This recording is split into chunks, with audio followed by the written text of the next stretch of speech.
कुशवाहा समाज की एकता और संगठन के लिए कुशवाहा समाज के समस्त सम्मानित पिता तुल्य बुजुर्गों,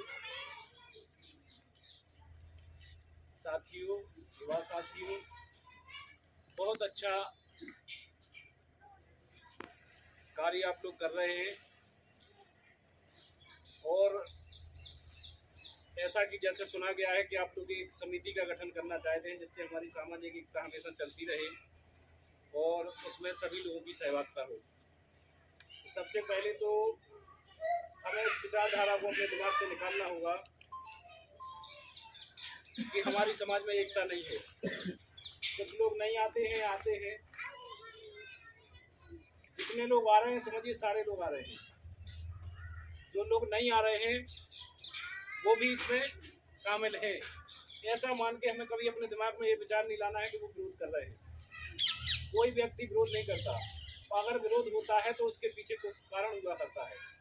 तो हमें उस कारण तक भी पहुंचना है कि आखिर जो व्यक्ति नहीं आ रहे हैं, विरोध कर रहे हैं, तो क्यों कर रहे हैं। हमें उनको नकारना नहीं है। अगर सामाजिक एकता को हमें लेके चलना है तो हमें उसकी तह तक जाना पड़ेगा कि आखिर ये व्यक्ति क्यों इसका विरोध कर रहे हैं। उनकी बात भी सुनना, चूंकि वे हमारे अपने लोग हैं। हमारा समाज एक परिवार है और हमारे इस परिवार में कोई व्यक्ति किसी तरह से हमारी बात मान के नहीं चल रहा है या उसके अंदर कोई दूसरी बात विचार कर रही, तो उसके तय तक हमें पहुंचना पड़ेगा।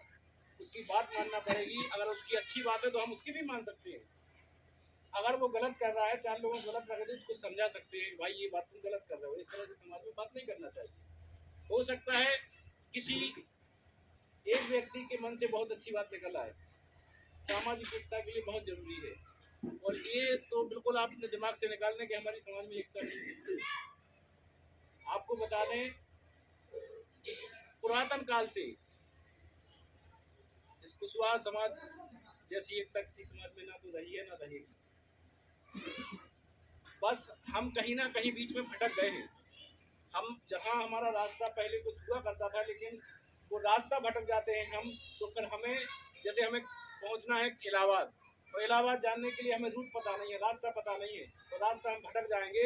तो पैदल चलते चलते जहाँ हमें 1 महीने का सफर हो, 4 महीने उसमें व्यतीत हो जाते हैं और हम उस रास्ते को नहीं पहुँच पाते हैं। तो हमारी समाज कहीं ना कहीं जो पहले लय पर चल रही थी वो आज उस लय तक नहीं पहुंची। जहाँ तक मेरा विचार है, एक समय हुआ करता था साड़ूमल का कि इस पूरे ललितपुर क्षेत्र में एक मिसाल थी कि अगर कहीं की भी समाज अगर पढ़ी लिखी है तो साड़ूमल की है। मेरा तो बचपन यहाँ लगभग यहाँ आधा बचपन बीता है और यहीं से प्रेरणा लेके यहाँ उस समय इंटर और हाई स्कूल पास हुआ करते थे, जहाँ लोग अन्य गाँव में कक्षा 8 पास नहीं होते थे। ये संस्कृति इतिहास साड़ूमल का रहा है। यहाँ जो पाठशाला चल रही है, बहुत प्राचीन पाठशाला चल रही है, यहाँ से पढ़ के बहुत सारे बच्चे आगे गए हैं और आज भी पढ़ रहे हैं। लेकिन पहले से आज शिक्षा का यहाँ गिरावट देखने को मुझे मिली है। तो पुराने समय में जो शिक्षा का माहौल हमारी समाज में था, लेकिन आज शिक्षा का माहौल उसमें नहीं है। हमारी समाज यहाँ साड़ूमल में ऐसा कोई मोहल्ला नहीं जिसमें कुशवाहा ना हो। लेकिन अगर आगे बढ़ने की और तरक्की की बात की जाए तो उंगलियों पे गिनने के लिए हमारे समाज की तरक्की है।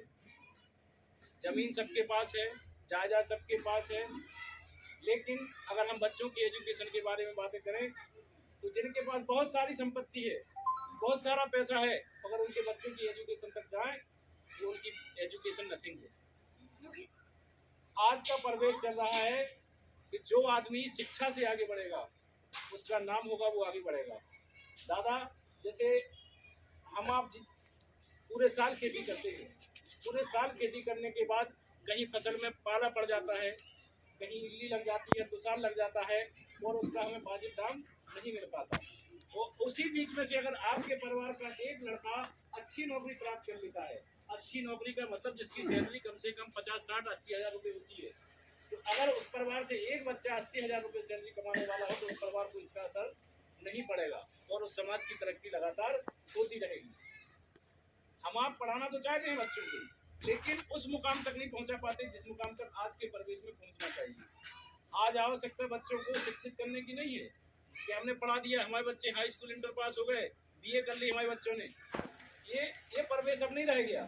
आज का परिवेश है कि हमारे बच्चे ने कौन सी टेक्निकल डिग्री की है, किस लड़के ने एमबीबीएस किया है, किस लड़के ने इंजीनियरिंग की है, किस लड़के ने पॉलिटेक्निक किया है, किस लड़के ने पीएचडी की है। आज का परिवेश इतना कठिन परिवेश हो गया, कंपटीशन का दौर आ गया है। तो उस कंपटीशन के दौर में जो उस रेस में कंपटीशन में देश क्वालिफाई करेगा वही उस रेस से आगे निकल पाएगा। लेकिन हम आपका ध्यान उस तरफ नहीं है। अगर आपके परिवार में इतना सब कुछ है, कम से कम आपके परिवार में 5-6 बच्चे हैं जो अच्छे पढ़ने वाले बच्चे हैं, उनको कम से कम 1-2 बच्चों को अच्छी कंपटीशन की तैयारी में डालिए। आप कंपटीशन की तैयारी कराएंगे और उसको ये देखेंगे कि वो आगे बढ़ रहा है कि नहीं बढ़ रहा, उसकी अवगुणों पर भी ध्यान दे तो निश्चित ही बच्चे आगे निकलेंगे। तो आज यूनिटी एकता के लिए हमें आवश्यकता है समाज को शिक्षा करने की, तो शिक्षित नहीं करने की। शिक्षित तो सारी समाज हो गई, पढ़ लिख गई। शिक्षित मतलब जो आदमी पढ़ना लिखना जानता है वो शिक्षित कहलाता है। शिक्षित होने का मतलब नहीं कि ग्रेजुएट हो तभी शिक्षित हो। जो पढ़ना लिखना जानता हो, हस्ताक्षर करता हो, वही आदमी शिक्षित कहलाता है। लेकिन आज के परिवेश में पढ़ाई लिखाई के लिए हम कहीं ना कहीं पिछड़ रहे हैं। एक समय हुआ करता था कि हमारी समाज से महान ऐसे मनीषी पैदा हुए। महात्मा ज्योतिराव का नाम सुना होगा। उनकी पत्नी सावित्रीबाई फुले थी। जब पुराने समय में जब लोगों को पढ़ने लिखने का अधिकार नहीं था, पुराने समय में आपको पता होगा पढ़ने लिखने का किसे अधिकार था? सिर्फ पढ़ने लिखने का अधिकार था सवर्ण जाति। सवर्ण जाति को ही आश्रम में प्रवेश दिया जाता था। एक आपके सामने उदाहरण है महाभारत का। महाभारत में कर्ण था, कर्ण शूद्र पुत्र था। क्योंकि था तो वो सवर्ण का, लेकिन उसका जन्म हो गया था शूद्र के में।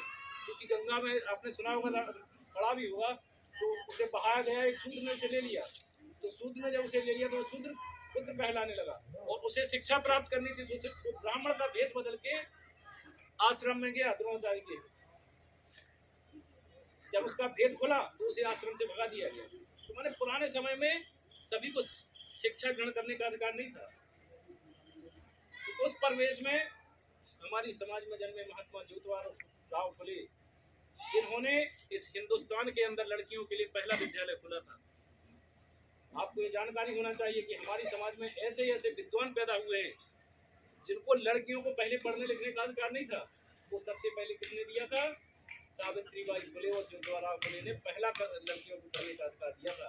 आज हर समाज की जो बहन बेटियां पढ़ रही है ना, हम आप नहीं जानते, हम आप उनके सामने रख सकते, जो हमारे ऊपर कमेंट करते ना, तो हम उनके सामने बात रख सकते हैं कि आप जो पढ़ रही हो ना बहन जी, चाहे किसी भी जाति को हो, तो हमारी समाज की देन है कि अगर हमारे समाज के महात्मा ज्योतिराव फुले और सावित्रीबाई फुले ने लड़कियों को पढ़ने लिखने की शिक्षा के लिए विद्यालय नहीं खोला होगा तो आप भी वहाँ नहीं पहुँच पाते जो पहुँच गई। हम आप दूसरों की बात तो मान लेते हैं। अगर कोई दूसरे बाहर से आ गया कोई आदमी, उसने कहा कि नहीं चलो ये यज्ञ करना है, इससे ये होगा, आपके परिवार का ये भला होगा, ये भला होगा, अब तुरंत हमारी माताएं बहनें आंख बंद करके उनकी बात मान लेंगी, उनका सब कुछ कर देंगी। लेकिन जिसमें वास्तव में तुम्हारा कल्याण है, अगर आपके घर का एक भी बच्चा अगर पढ़ लिख गया अच्छा, अभी आपके यहाँ एग्जाम के लिए हमारे कोमल टेलर बैठे हुए हैं, इनका एक भतीजा था, पढ़ने में बहुत अच्छा टैलेंटेड था, महेंद्र नाम था उसका। हमने भी उसको कई बार मेरे उससे कहा बेटा तुम्हें बहुत आगे जाना है। आज देखिए वो पढ़ लिख गया, अपने माँ बाप को भी अपने साथ ले गया। तो शिक्षा वो चीज़ है, जमीन जायदाद तो यहीं पर रखी है ना, लेकिन वो इस योग्य बन गया कि अपने माँ बाप को भी यहाँ से लेकर के, तो माँ बाप का पालन पोषण कर रहा है, ले गया अपने साथ, इतना आगे बढ़ गया। और एक भैया दुर्गेश यहाँ से अभी निकला है, और भी बहुत सारे बच्चे निकल रहे हैं, बीटीसी कर रहे हैं, लेकिन उस स्तर तक नहीं पहुँच पा रहे जिस स्तर तक समाज में पहुँचना चाहिए। हम कहीं ना कहीं पीछे हैं। और हमारी समाज, चाहे हमारे माते या हमारे दादा वगैरह बैठे हैं, अरे भाई हम लोग क्या करेंगे, शाम को जब बैठेंगे भजन गाएंगे या राय गाएंगे या कीर्तन गाएंगे तो उसमें गांजा जरूर पिएंगे। ये बहुत गलत बात है। ये हमारी समाज के लिए बहुत नासुर का काम कर रहे हैं। देखिए कोई भी संगठन होता है, जैसे हम साथ आप लोग एक साथ बैठ के भजन कीर्तन करते हैं, तो भजन कीर्तन में आप जैसे नशा करते हैं, तो उस भजन कीर्तन में हमारे छोटे छोटे बच्चे भी आ जाते हैं। जो आपके यहाँ साणुमर में मीटिंग हुई कुशवाहा समाज का, जो आगे मतलब पदाधिकारी वगैरह चुनाव क्या क्या प्रक्रिया रखी गई और क्या क्या आगे होना है, कब तारीख डिक्लेयर हुई? आज हमारे ग्राम साडूमल में श्री 1008 श्री दुर्गा मंदिर के प्रांगण में कुछ क्लब सामाजिक संगठन के बारे में मीटिंग रखी गई, जिसमें हमारे वकील साहब श्री रतिराम कुशवाहा जी ने अध्यक्षता की और हमारे श्री क्या नाम से हीरालाल जी कुशवाहा सदर खिरिया लटकंजू एवं हमारे माखनलाल जी कुशवाहा सोरई वाले पत्रकार महोदय एवं हमारे ग्राम प्रधान बेलाल कुशवाहा जी साडूमल वाले व हमारे समस्त ग्राम साडूमल के सामाजिक भाई बंधु एकत्रित होकर के और विचार किया और अगली तारीख जो चुनाव होनी है कुछ क्लब की, उसकी 25 दिसंबर 2022 की तारीख स्थित की गई, पक्की की गई, जिसमें अध्यक्ष का चुनाव होना है। उसकी फीस 11,000 रखी गई है और उपाध्यक्ष की फीस 5,000 रुपया रखी गई है। महामंत्री की जो फीस रखी गई है उसकी 2,500 रुपया रखी गई है। कोषाध्यक्ष की भी 2,500 रुपया ही रखी गई है। मंत्री जी की जो शुल्क रखा गया मंत्री जी पद के लिए, उसका भी 2,000 रुपया शुल्क रखा गया है। सचिव के लिए 2,000 रखा गया है और प्रति सदस्यता ग्रहण करने के लिए हर व्यक्ति को जिसे भी सदस्यता ग्रहण करनी है कुछ क्लब की, तो उसके लिए 100 रुपया का शुल्क रखा गया है। और इस प्रकार से हमारे बीच जो सभी लोग पधारे और भी पधार चुके हैं, हमारे मेहमान अभी चले ही आ रहे हैं, उनका नाम हमें याद नहीं आ रहा है, थोड़ा इस तरफ से हमारे हैं कि आज हम लोगों की इस मीटिंग में दूर दूर से अच्छे पदाधिकारीगण, समाज के समाज सुधारक बंधु यहाँ पर पधार करके हमारे समाज के लिए बड़े ही गर्व का दिन है, जो कि हमारे समाज सुधार के लिए बता रहे हैं, मार्गदर्शन दे रहे हैं और मार्गदर्शन भी दिया है। आगे जाके इसी तरह से हमारे इस समाज के मार्गदर्शन के लिए जो हमारे अतिथि महोदय पधार चुके हैं और हमारे समाज के लिए जागरूक कर रहे हैं, उनके लिए कोटि कोटि धन्यवाद।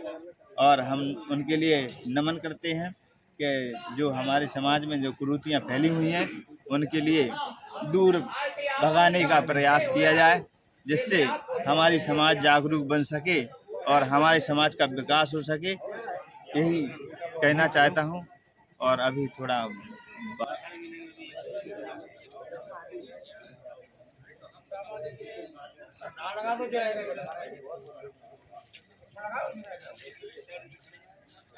ये समझिए कि आपका मानसिक संतुलन बहुत अच्छा रहता है। आप पर डे अगर एकदम चंदन लगा रहे हैं तो आपका मानसिक संतुलन बहुत अच्छा है।